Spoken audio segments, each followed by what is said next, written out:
जय महाकाल दोस्तों, जय हिंद दोस्तों। ज्योतिर्लिंग भगवान शिव को समर्पित एक हिंदू धर्म मंदिर है और यह 12 ज्योतिर्लिंगों में से एक है दोस्तों, जिन्हें भगवान शिव का सबसे पवित्र निवास स्थान कहा जाता है। दोस्तों, यह भारत के मध्य प्रदेश राज्य के प्राचीन शहर उज्जैन में स्थित है। दोस्तों, यह मंदिर पवित्र शिप्रा नदी के किनारे स्थित है। दोस्तों, माना जाता है कि लिंगम रूप में पीठासीन देवता शिव स्वयंभू हैं, जो अपने भीतर से शक्ति की धाराएं प्राप्त करते हैं, जबकि अन्य छवियों और लिंग अनुष्ठान पूर्वक स्थापित किए जाते हैं और मंत्र शक्ति से युक्त होते हैं। दोस्तों नमस्कार, प्रणाम। आप सभी देख रहे हैं स्टोरी वॉइस और मैं हूं चंदन। दोस्तों, मध्य प्रदेश के जो 2 ज्योतिर्लिंग हैं, पहला ओंकारेश्वर ज्योतिर्लिंग और एक महाकालेश्वर ज्योतिर्लिंग से दूसरा भगवान शिव का ओंकारेश्वर ज्योतिर्लिंग लगभग 140 किलोमीटर दक्षिण में स्थित है। दोस्तों, शिव पुराण के अनुसार एक बार ब्रह्मा और विष्णु में इस बात पर बहस हुई कि सृष्टि में सर्वोच्च कौन है। तो दोस्तों, उनका परीक्षण करने के लिए शिव ने तीनों लोकों को प्रकाश के एक अंतहीन स्तंभ ज्योतिर्लिंग के रूप में भेज दिया। दोस्तों, उसके बाद भगवान विष्णु और ब्रह्मा जी ने प्रकाश के अंत को खोजने के लिए क्रमशः स्तंभ के साथ नीचे और ऊपर की ओर यात्रा करने का निर्णय लिया। दोस्तों, उसके बाद ब्रह्मा जी ने झूठ बोला कि उन्हें अंत मिल गया है, जबकि विष्णु ने अपनी हार मान ली। फिर क्या था? भगवान शिव ने प्रकाश के दूसरे स्तंभ के रूप में प्रकट हुए और उन्होंने ब्रह्मा जी को श्राप दिया कि उन्हें समारोह में कोई स्थान नहीं मिलेगा, जबकि विष्णु जी पूजा अनंत काल तक की जाती है। दोस्तों, भगवान शिव की ज्योतिर्लिंग सर्वोच्च अखंड वास्तविकता है, जिसमें से शिव अधिकांश रूप से प्रकट होते हैं और इस प्रकार ज्योतिर्लिंग मंदिर वे स्थान से हैं जहां भगवान शिव प्रकाश के एक ज्वलंत स्तंभ के रूप में प्रकट हुए थे। दोस्तों, भगवान शिव के 64 रूप हैं। इन सभी स्थलों पर प्राथमिक छवि लिंगम है, जो आरंभिक और अंतहीन स्तंभ का प्रतिनिधित्व करती है, जो भगवान शिव की अनंत प्रकृति का प्रतीक है। दोस्तों, 12 ज्योतिर्लिंग कहाँ है, आइए आपको बताते हैं। दोस्तों, पहला गुजरात के वेरावल में सोमनाथ मंदिर और दूसरा आंध्र प्रदेश में श्री सेलम में मल्लिकार्जुन, मध्य प्रदेश के उज्जैन में महाकालेश्वर, मध्य प्रदेश में ओंकारेश्वर, उत्तराखंड राज्य में हिमालय में केदारनाथ, महाराष्ट्र में भीमाशंकर, उत्तर प्रदेश के वाराणसी में विश्वनाथ, महाराष्ट्र में त्र्यंबकेश्वर, झारखंड में देवघर में बैजनाथ मंदिर, नागेश्वर में नागेश्वर। दोस्तों, महाराष्ट्र में आधा, तमिलनाडु में रामेश्वरम में रामेश्वर और संभाजीनगर में घिंडेश्वर महाराष्ट्र। दोस्तों, महाकालेश्वर की मूर्ति दक्षिणा मूर्ति मानी जाती है, जिसका अर्थ है कि वह दक्षिण की ओर मुख करके खड़े हैं और तांत्रिक शिवनेत्र परंपरा द्वारा समर्पित यह एक अनूठी विशेषता है, जो 12 ज्योतिर्लिंगों में केवल महाकालेश्वर में ही पाई जाती है। दोस्तों, ओंकारेश्वर महादेव की मूर्ति महाकाल मंदिर के ऊपर गर्भगृह में प्रतिष्ठित है। दोस्तों, गर्भगृह के पश्चिम, उत्तर और पूर्व में भगवान गणेश और माता पार्वती और कार्तिकेय की छवियां स्थापित हैं। दोस्तों, दक्षिण में शिव के वाहन नंदी की भी छवि है और दोस्तों, तीसरी मंजिल पर स्थित नागचंदेश्वर की मूर्ति केवल नागपंचमी के दिन दर्शन के लिए खुलती है। दोस्तों, मंदिर में 5 स्तर हैं, जिनमें से एक भूमिगत है। मंदिर स्वयं एक विशाल प्रांगण में स्थित है, जो एक झील के पास विशाल दीवारों से घिरा हुआ है। दोस्तों, शिखर मूर्ति कला की सजावट से सुशोभित है। ऐसा माना जाता है कि अन्य सभी मंदिरों के विपरीत यहाँ भगवान को चढ़ाया गया प्रसाद पवित्र प्रसाद दोबारा भी चढ़ाया जा सकता है। दोस्तों, समय के देवता भगवान शिव ने अपनी पूरी महिमा के साथ उज्जैन शहर में हमेशा से राज करते हैं। दोस्तों, महाकालेश्वर का मंदिर, जिसका शिखर आसमान से ऊंचा है, क्षितिज के सामने एक भव्य अग्रभाग है, अपनी भव्यता के साथ आदिकालीन विस्मय और श्रद्धा को जगाता है। दोस्तों, महाकाल आधुनिक व्यस्तताओं की व्यस्त दिनचर्या के बीच भी शहर और उसके लोगों के जीवन पर हावी हैं और दोस्तों प्राचीन हिंदू परंपराओं के साथ एक अटूट संबंध प्रदान करते हैं। दोस्तों, महाशिवरात्रि के दिन मंदिर के पास एक विशाल मेला लगता है और रात भर पूजा अर्चना चलती है। दोस्तों, मंदिर में राम मंदिर के पीछे पालकी द्वार के ठीक पीछे माता पार्वती का मंदिर है, जिन्हें अवंतिका देवी यानी उज्जैन शहर की देवी के रूप में जाना जाता है। दोस्तों, शक्तिपीठ वे मंदिर हैं जिनके बारे में माना यह जाता है कि जब भगवान शिव सती देवी के शव को ले जा रहे थे, तब उनके शरीर के अंग यहाँ गिरे थे, जिसके कारण शक्ति की उपस्थिति यहाँ स्थापित हुई थी। दोस्तों, 51 शक्तिपीठों में से प्रत्येक में शक्ति और काल भैरव के मंदिर हैं। दोस्तों, शास्त्र के अनुसार यह कहा जाता है कि सती देवी की ऊपरी ओर यहाँ गिरा था और माँ शक्ति को महाकाली का रूप कहा जाता है।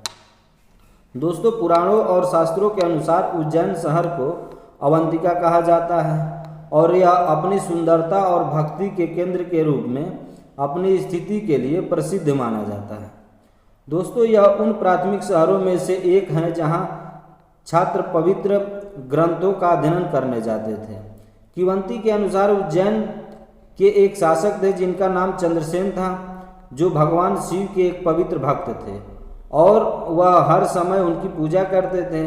दोस्तों, एक दिन शिखर नाम का एक किसान का लड़का महल के मैदान में टहल रहा था और उसने राजा को भगवान शिव का नाम जपते हुए सुना और उसने उसके साथ प्रार्थना करने के लिए मंदिर में भागा गया।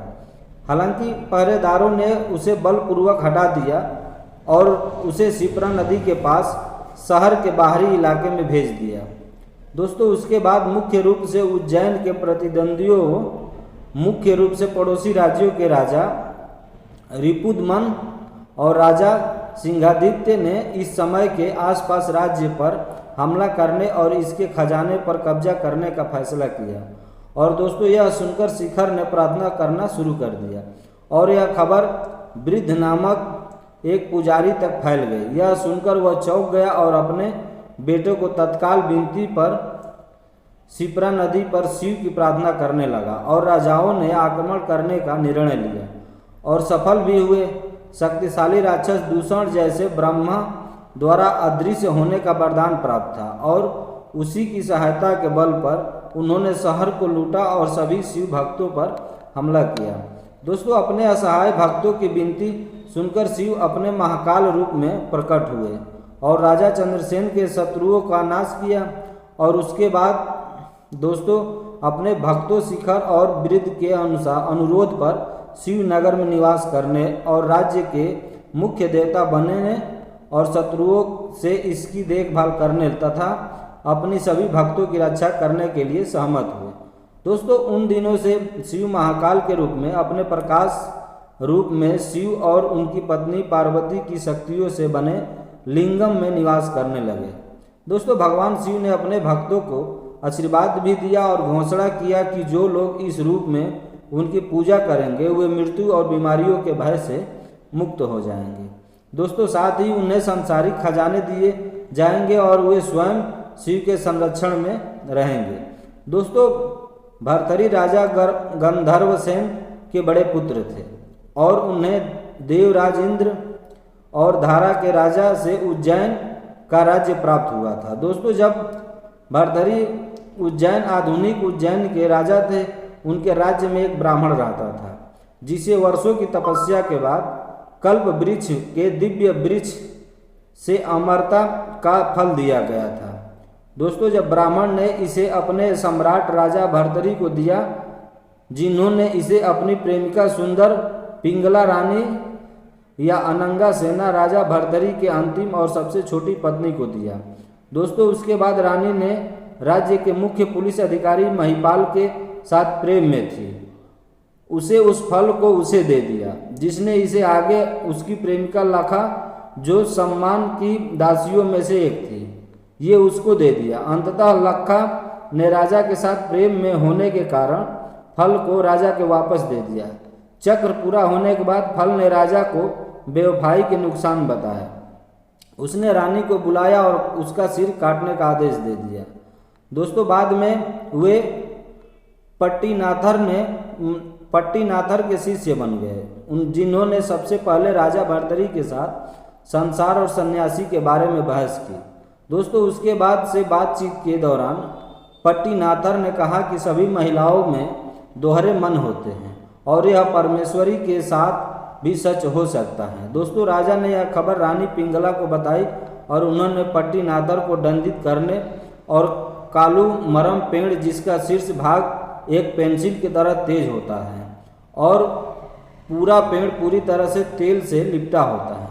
दोस्तों, जिस व्यक्ति के शीर्ष पर बैठने की सजा दी जाती है वह 2 टुकड़ों में विभाजित हो जाता है। उसके बाद अलग अलग बैठने का आदेश दिया। दोस्तों, उन्होंने पट्टीनाथर को मारने की कोशिश की, लेकिन कालू मरम जलने लगा और पट्टीनाथर को कुछ नहीं हुआ। राजा को खबर मिली और वह सीधे पट्टीनाथर के पास गया और उसे अगले दिन मरने के लिए तैयार रहने के लिए कहा। दोस्तों, लेकिन पट्टीनाथर ने कहा, मैं अभी मरने के लिए तैयार हूँ। अगले दिन राजा आंखों में आंसू लिए आए और संत को जेल से रिहा कर दिया, क्योंकि उन्होंने वास्तव में रानी पिंगला को उस रात घुड़सवारों के साथ प्यार करते देखा था और उन्होंने अपना साम्राज्य, धन, यहाँ तक कि पूरा कोट पोशाक भी त्याग दिया और एक साधारण कोवनम लंगोटी पहन लिया। दोस्तों, राजा पट्टीनाथर के शिष्य बन गए और आंध्र प्रदेश के श्रीकालहस्तीश्वर मंदिर में मोक्ष प्राप्त किया, जहां शिव के पंचभूत स्थलों में से एक वायुलिंगम भी स्थित है। दोस्तों, उस समय एक महान संस्कृत कवि कालिदास, जो संभवतः राजा पुष्यमित्र शुंग के समकालीन थे, वे मेघदूत को अपने कार्यों में मंदिर के अनुष्ठानों का उल्लेख किया है। दोस्तों, उन्होंने नाद आराधना, शाम के अनुष्ठानों के दौरान कला और नृत्य के प्रदर्शन का उल्लेख किया है। दोस्तों, मंदिर परिसर को इल्तुतमिश ने 1234-35 में उज्जैन पर आक्रमण के दौरान नष्ट कर दिया था और दोस्तों, ज्योतिर्लिंग को खंडित कर दिया गया और माना जाता है कि आक्रमण के दौरान चुराई गई जलाधारी लिंगम को सहारा देने वाली संरचना के साथ इसे पास के कोटि तीर्थ कुंड मंदिर के पड़ोसी तालाब में फेंक दिया गया था। दोस्तों, बाद में इसे मराठा दीवान रामचंद्र बाबा सुखतांकर रामचंद्र मल्हार ने पुनः निर्मित और पुनर्जीवित किया था। दोस्तों, इस पर फिर से जलालुद्दीन खिलजी और अलाउद्दीन खिलजी ने हमला किया था। दोस्तों, अगर आप सभी को हमारी वीडियो अच्छी लगी है तो एक लाइक तो बनता है। दोस्तों, चैनल को भी ज़रूर सब्सक्राइब कीजिएगा, ताकि जब भी हम वीडियो अगली डालें तो आपके पास तुरंत पहुंच जाए। बाकी दोस्तों, महाकाल के दीवाने कितने लोग हैं, आप लोग कमेंट करके ज़रूर बताइएगा, क्योंकि आप सभी का एक एक कमेंट हमारे लिए बहुत महत्वपूर्ण है। और हाँ दोस्तों, यह वीडियो अपने दोस्तों रिश्तेदारों में शेयर करना बिल्कुल मत भूलिएगा। हर हर महादेव। नमस्कार, प्रणाम, जय हिंद।